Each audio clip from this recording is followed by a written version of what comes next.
Papa mummy के लिए best gift कारवा मिनी।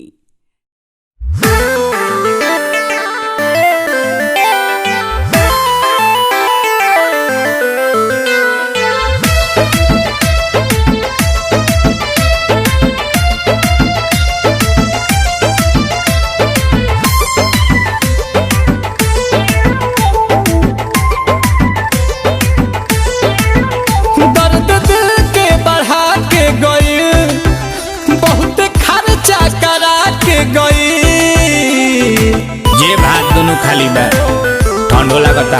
दर्द दिल के बढ़ा के गई, बहुत खर्चा करा के गई। हमके लागल की लाइक करत भी यार, बाकी ठेंगा देखा के गई।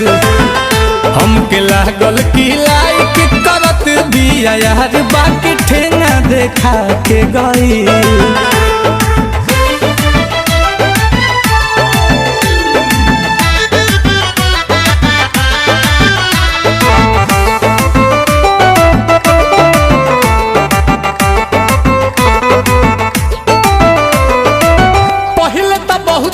बनल भोली भाली, बाद में तो साफा निकल गइल जाली।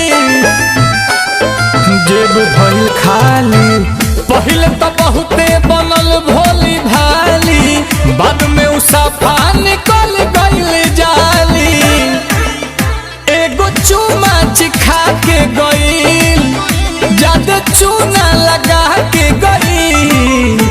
हमके लागल की लाइक करत भी यार, बाकी ठेंगा देखा के गई।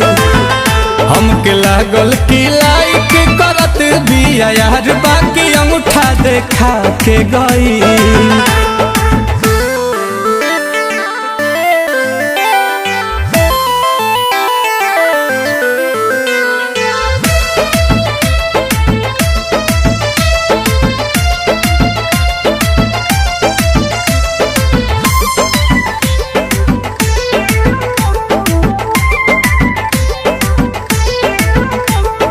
किस्मत में मुर्गा देले बाटे अंडा, सुनील कोमल हो रही जाई है मांडा, बढ़ल जाता ठंडा।